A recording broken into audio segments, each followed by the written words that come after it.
nous trouvons à Saint-Quentin-Fallavier, à côté de Lyon, sur le centre routier géré par la société Cuero, là où va être inaugurée la station Vegas développée par la société Proviridis.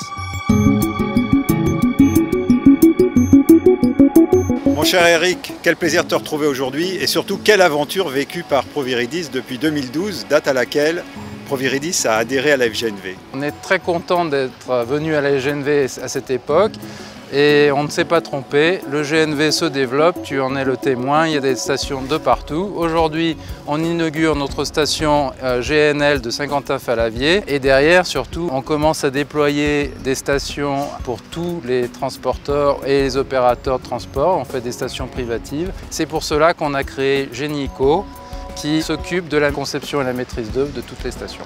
Bon vent à Génie-Eco, merci Eric.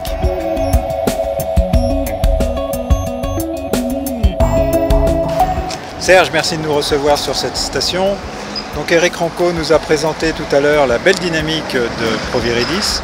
Pourrais-tu nous dire quelques mots maintenant du réseau de stations Vegas? Nous atteignons une étape très importante dans le développement de nos stations Vegas. Nous allons vite enchaîner sur l'arrivée d'une nouvelle station à Saint-Martin-de-Crau, qui sera chez Vegas une station nouvelle génération, puisque nous allons proposer du gaz naturel pour véhicules bien sûr, de l'électricité et de l'hydrogène. Nous allons enchaîner d'ici le mois d'octobre sur l'ouverture de Plan d'Orgon, qui elle-même sera une station multi-énergie. Et comme tu sais, chez Vegas, la finalité et notre objectif premier, c'est de fournir en fin de compte un mix énergétique en France au sein même de nos stations.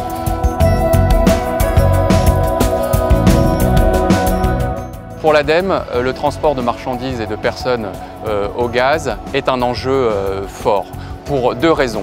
La première, c'est qu'à 2050, nous faisons le pari que le transport sera indépendant par rapport au pétrole. Et la deuxième raison, c'est que nous avons la conviction que dans nos réseaux, le gaz sera 100% vert. Donc c'est pour ça qu'il est important d'ores et déjà de lancer aujourd'hui les infrastructures et les camions qui vont consommer du gaz. Les gestionnaires de réseau, Proviridis par exemple, ont mis en place très rapidement les infrastructures et l'offre permettant ce transport au gaz. Serge, c'est combien? Alors pour votre information, nous subventionnons à hauteur de 10 000 € tout investissement dans un véhicule fonctionnant au GNV, que ce soit GNC, GNL. Allez, bravo! Allez, bravo! L'avantage de Proviridis, c'est la proximité, la disponibilité, parce qu'en même temps, c'est une station qui va être ouverte 24 heures sur 24 et 7 jours sur 7, et surtout qui ne demande pas un engagement contractuel. Le prix sera affiché au jour le jour sans qu'on ait une obligation de consommation de quantité à acheter. Les transports Charvin ont été le premier transporteur de la région à avoir investi dans cette nouvelle technologie qu'est le GNL liquéfié. On travaille essentiellement avec des grands comptes. Et ces grands comptes sont très demandeurs aussi de rouler propre. On a accompagné donc les établissements botaniques.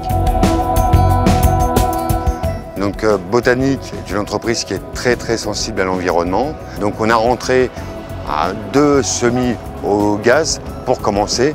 Et aujourd'hui, sur les tests que l'on a fait sur les 2 ensembles que l'on a pris à gaz, on est parfaitement satisfait et on va continuer de développer ce matériel. C'est pourquoi l'engagement aujourd'hui de Proviridis est important pour nous. Cela permet de développer le réseau et d'accroître l'offre.